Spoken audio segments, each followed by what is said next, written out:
Assalamualaikum warahmatullahi wabarakatuh. A'udzubillahi samil alim minasyaitonir rajim. Bismillahirrahmanirrahim. Alhamdulillahilladzi hadana li hadza wa ma kunna linahtadiya laula an hadana Allah.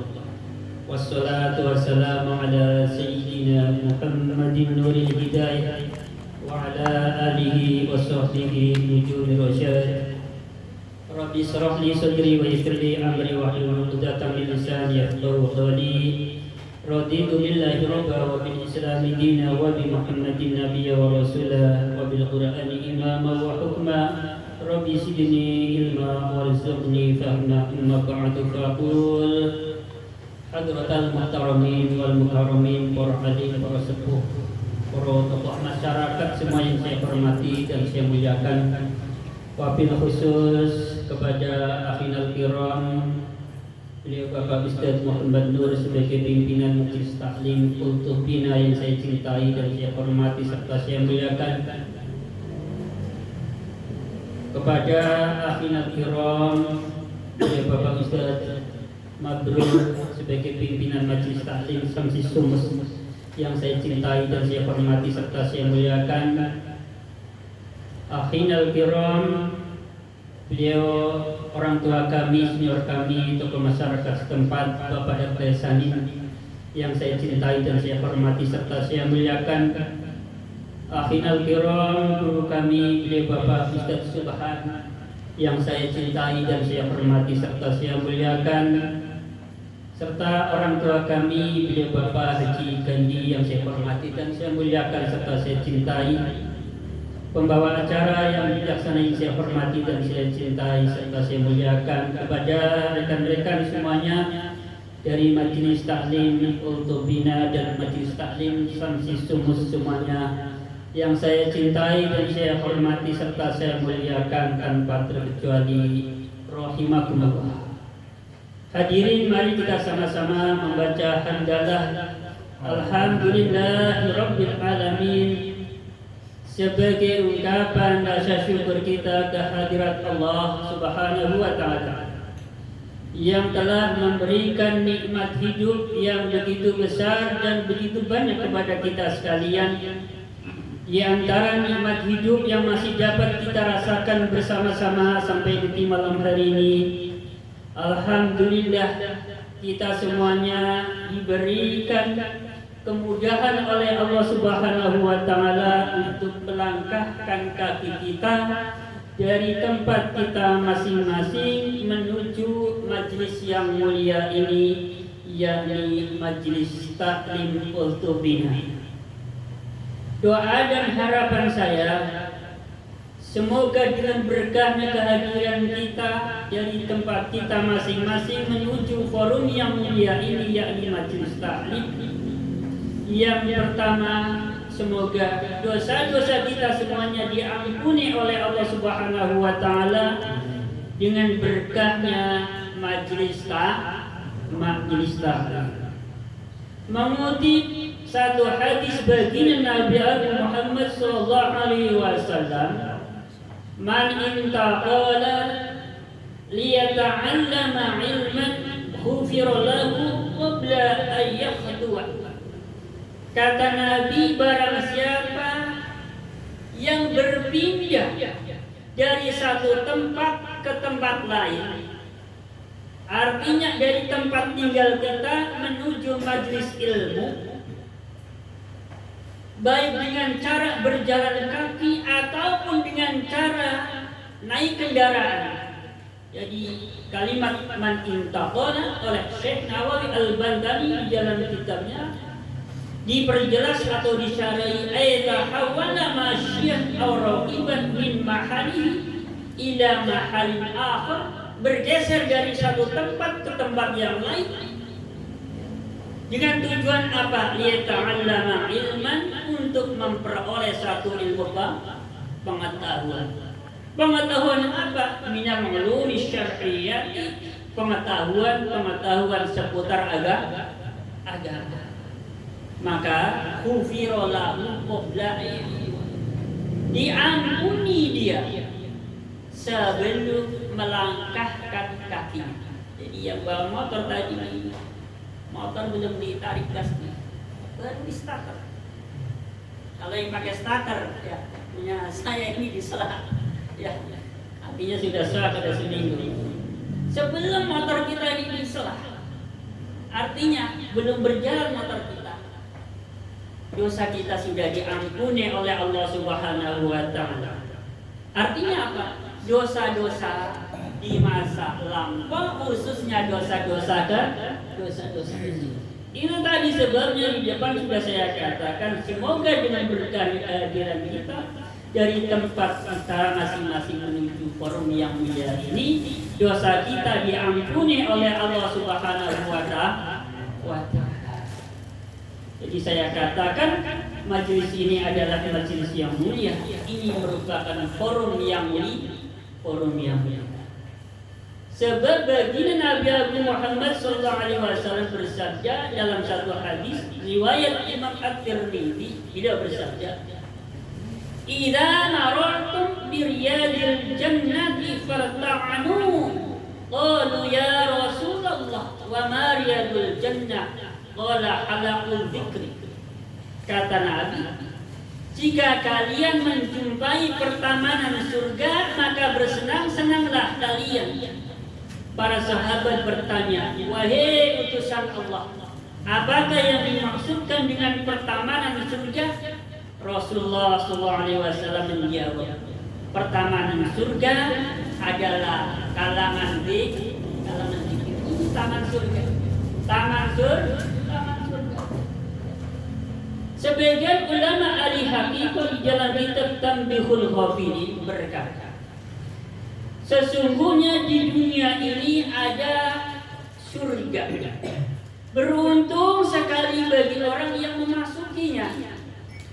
Maka sahabatnya bertanya, apakah yang dimaksudkan dengan surga di dunia? Maka beliau menjawab, yang dimaksudkan dengan surga di dunia adalah majalis zikri, majelis zikri. Masya Allah. Ya. Semoga kehadiran kita di forum yang mulia ini menjadi keberkahan buat kita semua, secara umum buat lingkungan kita semua. Allahumma amin ya rabbal alamin. Salawat serta salam semoga tersanjungkan atas baginda Nabi Muhammad sallallahu alaihi wasallam.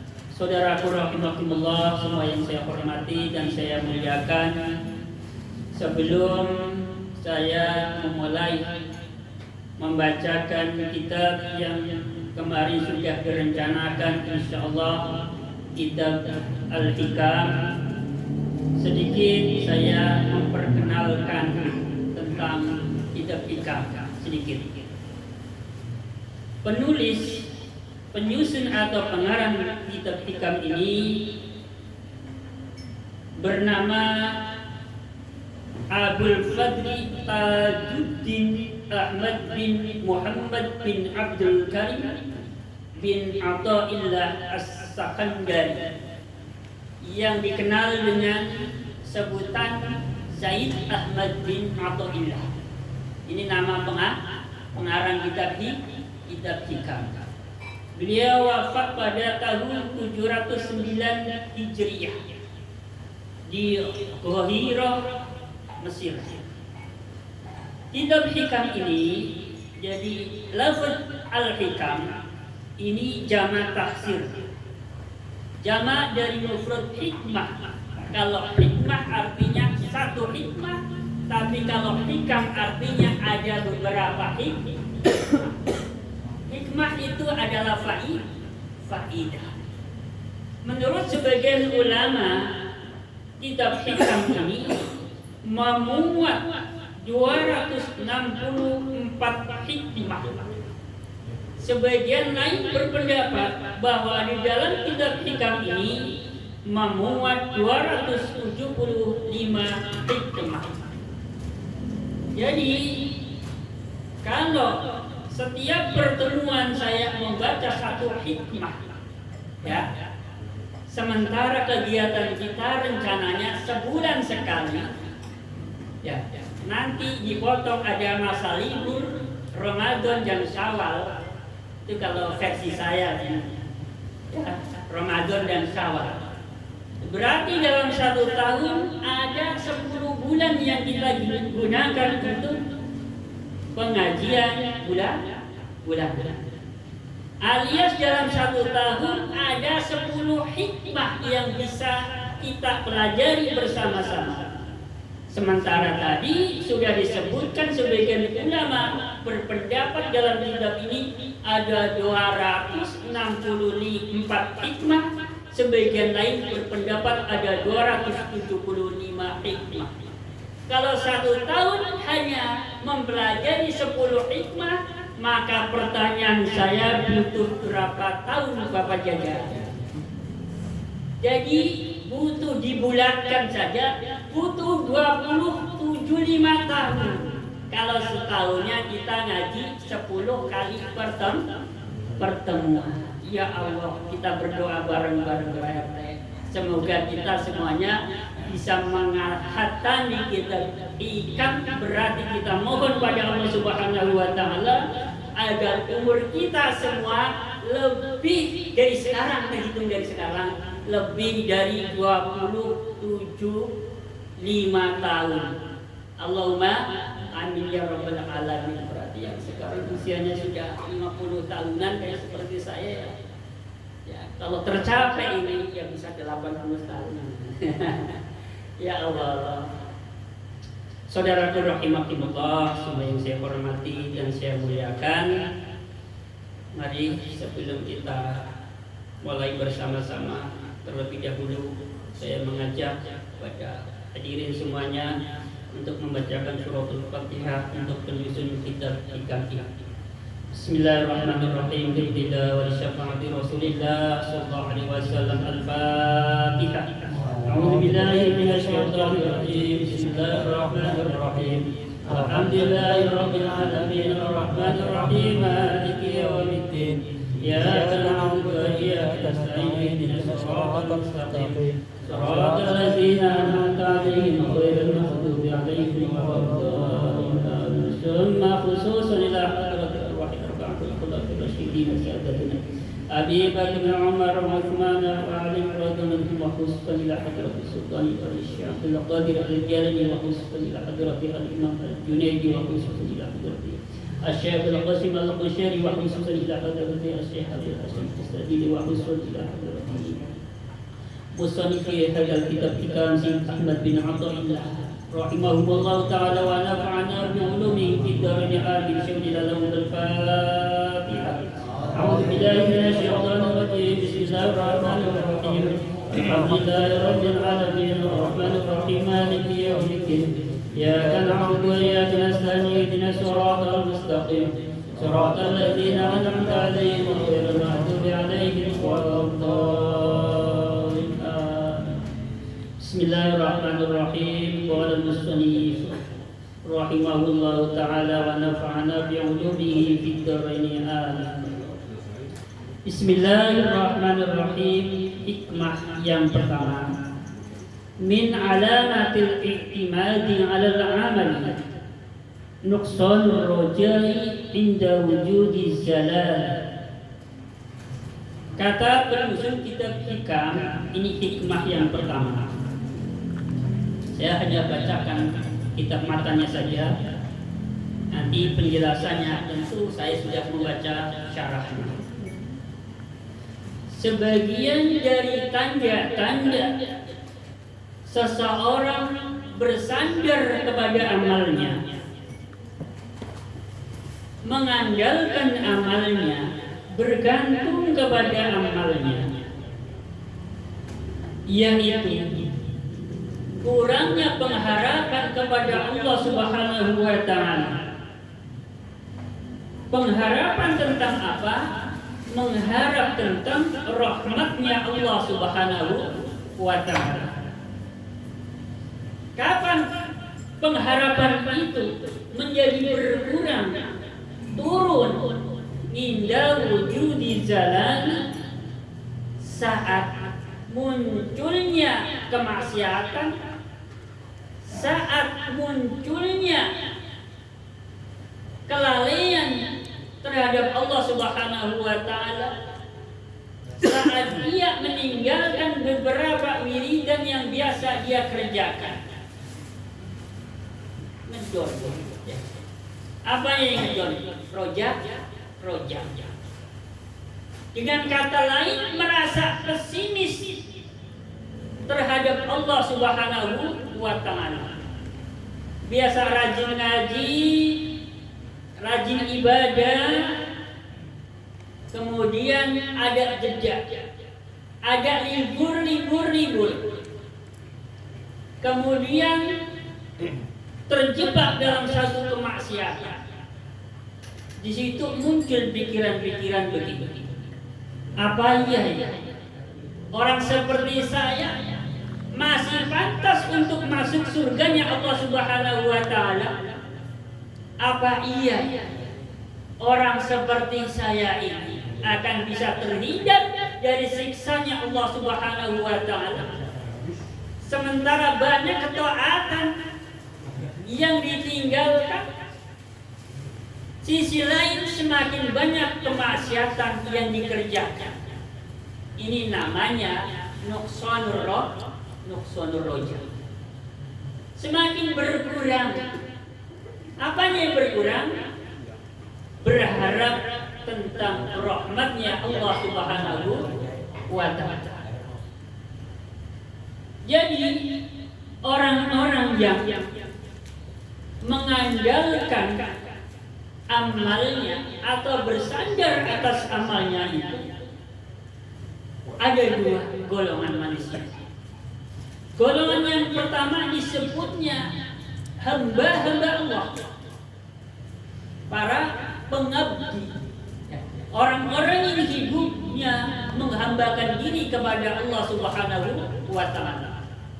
Yang kedua disebutnya muridun, orang-orang yang ingin menapaki jalannya Allah Subhanahu wa ta'ala. Pada bagian yang pertama ini yang disebutnya hamba-hamba Allah, mereka di dalam beribadah menghambakan diri kepada Allah Subhanahu wa ta'ala, mereka memiliki keyakinan, bertekad dengan ibadahnya mereka akan bisa memasuki surganya Allah Subhanahu wa ta'ala, bisa menikmati kenikmatan-kenikmatan yang ada di dalamnya, dan melalui ibadahnya bisa terhindar, bisa selamat dari siksanya Allah Subhanahu wa ta'ala. Siapa mereka? Mereka adalah ubad, orang-orang yang menghambakan diri kepada Allah Subhanahu wa ta'ala, hidupnya untuk beribadah. Disebutnya Abdullah, hamba Allah. Pada bagian yang kedua disebutnya muridun, yakni orang-orang yang menginginkan menapaki jalannya Allah Subhanahu wa ta'ala. Mereka beriktikad, memiliki keyakinan dengan amal perbuatan yang mereka kerjakan, maka mereka bisa usul, bisa sampai kepada Allah Subhanahu wa ta'ala, dan bisa kasyaf. Hatinya bisa kebuka oleh Allah Subhanahu wa ta'ala. Oleh karena hatinya terbuka, maka mereka hatinya bisa terhindar dari dinding penghalang antara dia dengan Allah Subhanahu wa ta'ala. Jadi mereka harapannya bisa mengetahui hal-hal yang sir, hal-hal yang rahasia, hal-hal yang tidak bisa diketahui oleh orang banyak. Itu ibadahnya murid. Berbeda dengan halnya ibadahnya orang ahli ma'rifat.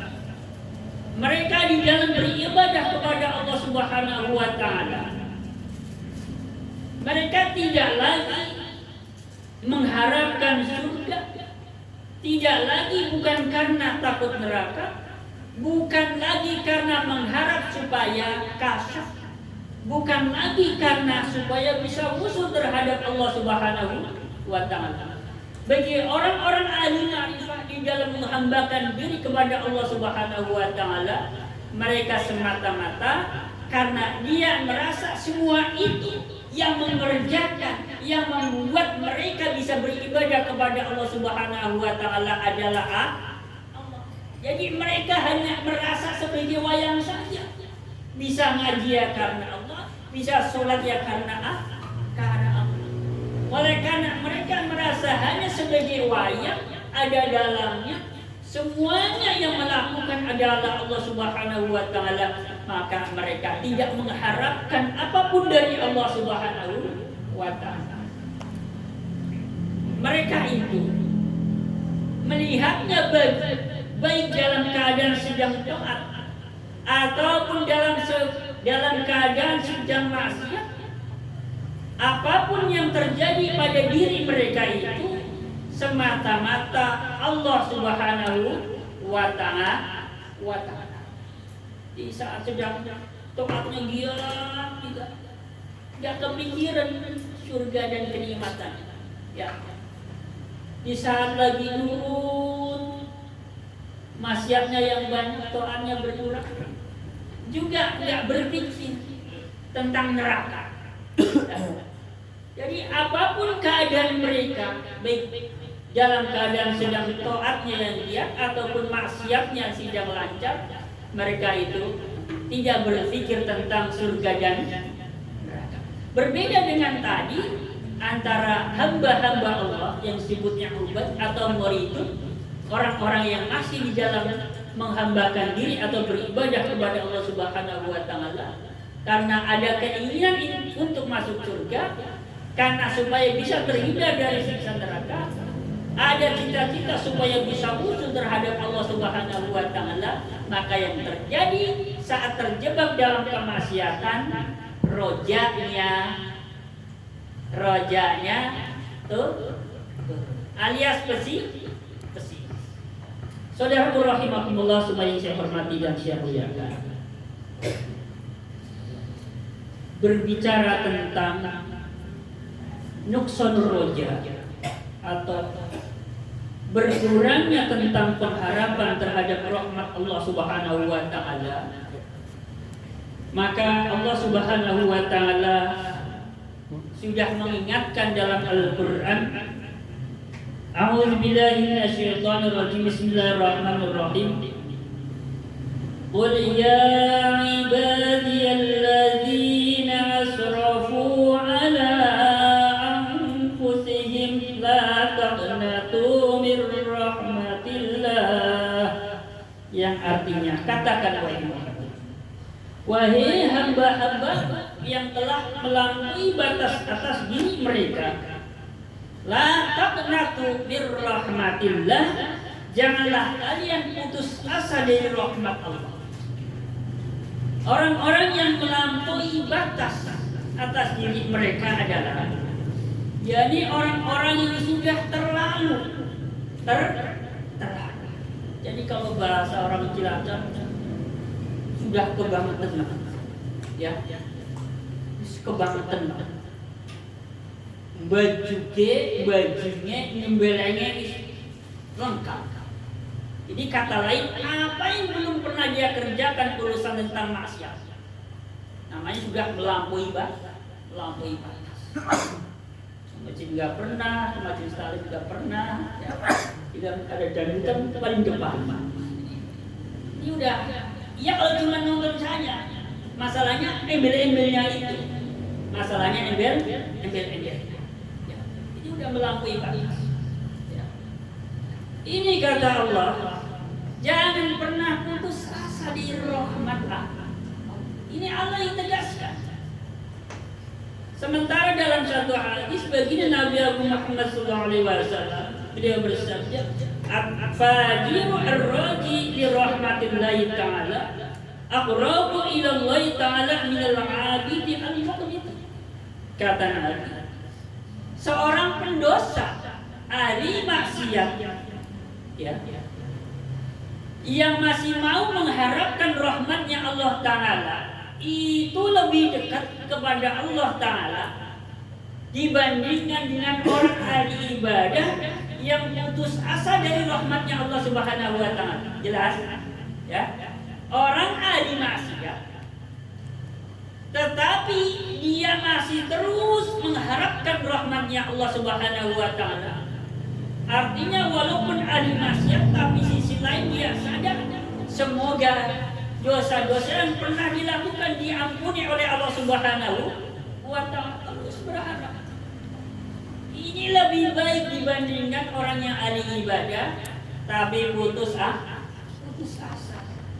Contoh putus asa tadi, baru melakukan maksiat sekali udah mikirnya udah negatif sama Allah. Pesimis. Apa iya ya? Jamaah telat sekali, absen sekali, neraka. Nah, pikirannya udah pesimis. Jadi satu ayat, satu hadis Nabi ini sudah cukup jelas. Apa yang perlu kita ambil dari satu ayat dan satu hadis ini? Bahwasanya berapapun banyak dosa yang pernah kita lakukan, maka jangan pernah putus asa dari rahmatnya Allah Subhanahu wa taala. Karena sebanyak apapun dosa yang pernah kita lakukan ini tidak akan pernah mengalahkan rahmatnya Allah Subhanahu wa taala. Sebesar apapun dosa yang pernah kita lakukan tidak akan pernah mengalahkan ampunannya Allah Subhanahu wa taala. Jadi segede-gedenya dosa kita ini tidak akan mampu mengalahkan gedenya ampunan Allah Subhanahu wa taala. Sebanyak-banyaknya dosa kita ini tidak akan pernah mengimbangi luasnya rahmatnya Allah Subhanahu wa taala. Jadi kesimpulannya, kita harus optimis, selalu mengharapkan rahmat Allah Subhanahu wa taala. Apapun keadaan kita, ya, mau yang ngaji seminggu sekali aktif, mau yang ngaji bisa sebulan sekali, kita tetap harus optimis dengan rahmatnya Allah Subhanahu wa taala. Harus optimis. Jangan, supaya apa? Supaya tidak putus asa. Nah, itu pelajaran yang kita ambil masing-masing. Satu, kita tidak boleh putus asa di rahmat Allah. Yang kedua, kita juga tidak boleh membuat orang lain putus asa dari rahmatnya Allah Subhanahu wa taala. Sebab ada sebuah riwayat dari Umar dari Zaid bin Aslam bahwasanya dulu pada umat-umat sebelum umatnya Nabi Muhammad SAW ada seorang laki-laki yajtahidu fil ibadati wa yushaddidu ala nafsihi wa yuqannitu an-nasa min rahmatillahi ta'ala. Dulu ada seorang laki-laki yang sungguh-sungguh di dalam beribadah kepada Allah Subhanahu wa taala. Serius. Dan sangat-sangat kuat di dalam mengendalikan hawa nafsunya. Tetapi sayang, dia pernah membuat orang lain putus asa dari rahmatnya Allah Subhanahu wa taala. Soal ibadah kuat sekali. Soal untuk mengendalikan hawa nafsu pandai sekali. Tapi pernah membuat orang lain putus asa dari rahmat Allah Subhanahu wa taala. Kemudian beliau meninggal. Setelah meninggal beliau bertanya, "Ya Rabbi, mali indaka wahai Tuhanku, mana bagianku dari sisimu? Dulu aku rajin sholat, dulu aku rajin sholat, dulu aku rajin puasa. Mana ganjarannya? Mana upah?" Lalu Allah menjawab, "Lakan naruh bagian neraka." Orang tadi bertanya lagi, "Ya Rabbi, fa'ina ibadati wajtihadi?" Wahai Tuhanku, mana ibadahku? Wahai Tuhanku, mana ijtihadku? Dulu aku rajin sekali. Dulu aku sangat kuat untuk mengendalikan hawa nafsu. Allah menjawabnya, annaka tuqannitun nasa min rahmatin fid dunya fa ana uqattibanna yawma min rahmatin. Sungguh dulu kamu pernah membuat manusia putus asa dari rahmatku sewaktu hidup di dunia. Maka di hari ini aku buat kamu putus asa dari rahmatku, kata Allah. Dari pelajaran yang kita petik dalam riwayat bahwa kita jangan pernah membuat orang lain putus asa dari rahmatnya Allah Subhanahu wa Ta'ala. Kalau ada yang pertama bertanya, contoh membuat orang lain putus asa dari rahmat Allah itu apa? Ya contohnya begini, kita punya teman saking badungnya, saking badung, dari remaja menuju dewasa, sudah memasuki usia tua. Dia mendekat kita ke orang-orang yang rajin mengaji, lalu bertanya, Pak, seumur-umur puluhan tahun aku jauh dari ketaatan, dekat dengan kemaksiatan. Pendek kata, dosa apa yang belum pernah aku lakukan? Pokoknya kalau sudah bicara sudah kata. Bicara dosa, bicara kemaksiatan sudah kata. Artinya apa saja sudah pernah dilakukan. Maka jangan pernah kita mengatakan, dosa sebesar itu apa saja sudah pernah dilakukan. Ya enggak mungkinlah bisa diampuni oleh Allah Subhanahu wa Ta'ala. Jangan pernah katakan itu. Karena kalau sampai dia betul-betul merasa pesimis, putus asa, kemudian dia enggak mau tobat karena merasa sia-sia saja kalau bertobat, karena enggak mungkin dosanya diampuni, itu berarti kita membuat mereka putus asa. Kalau kita pernah membuat putus asa orang lain, maka imbalannya tadi itu di akhirat kelak kita akan dibuat putus asa oleh Allah Subhanahu wa Ta'ala. Dengan kata lain, berapapun amal ibadah yang pernah kita lakukan sia-sia, gak dapat balasan apa-apa kecuali neraka.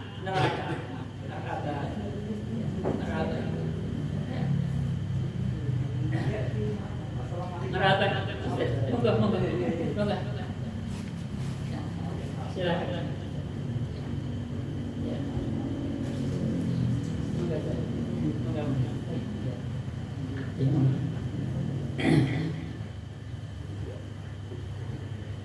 Lanjut ya. Berapa menit Mas Tarna? Sudah 32.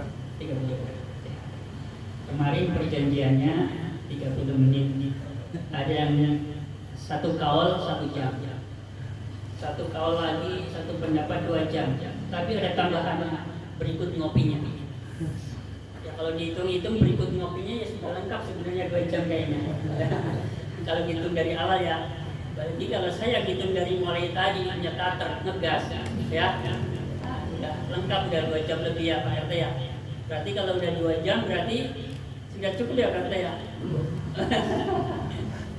Lanjutkan sedikit ya. Ini saja. Bismillahirrahmanirrahim. Saya buka lagi.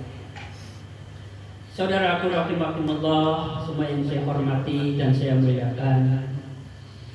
Jadi perlu saya tambahkan lagi, saya ulangi lagi biar lebih jelas.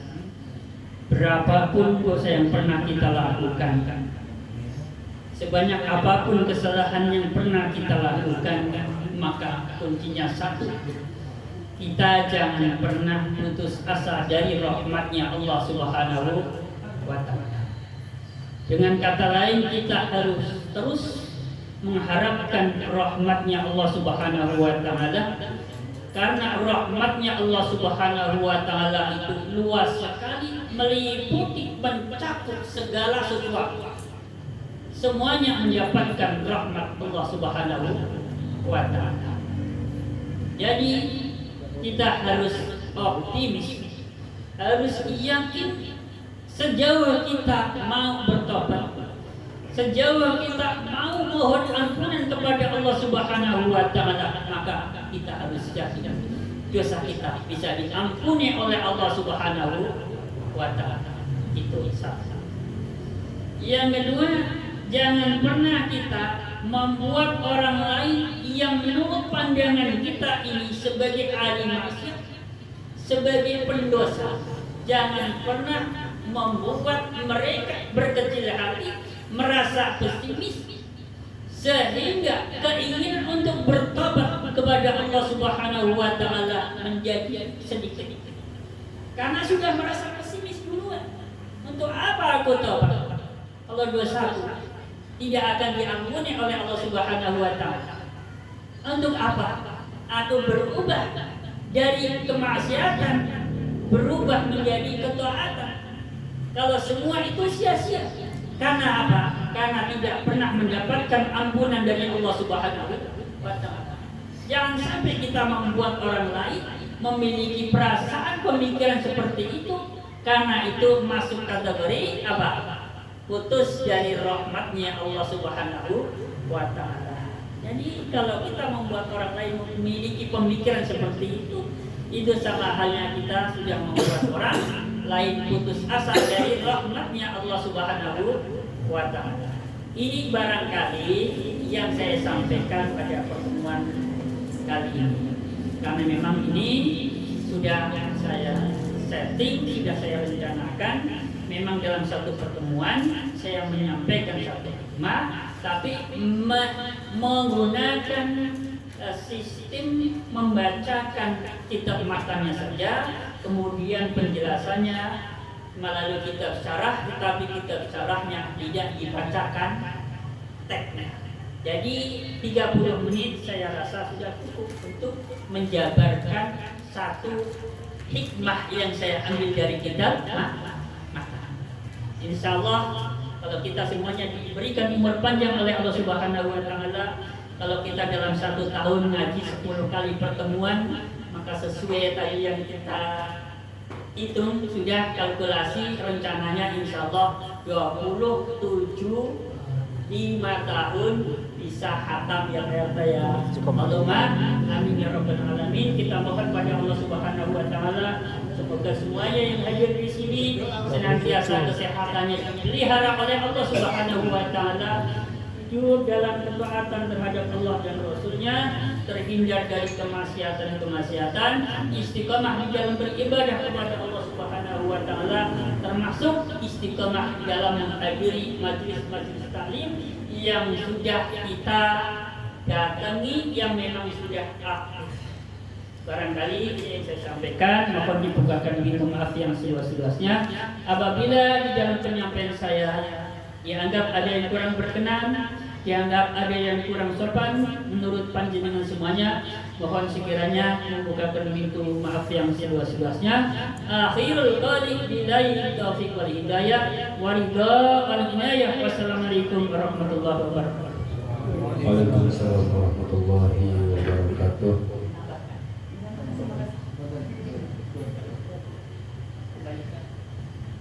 Demikianlah telah kita simak bersama-sama kajian kitab Hikam telah disampaikan oleh guru kita. Banyak ilmu dan hikmah yang telah beliau sampaikan. Semoga Allah Subhanahu wa taala membalas kebaikan beliau dan menjadikan apa yang telah beliau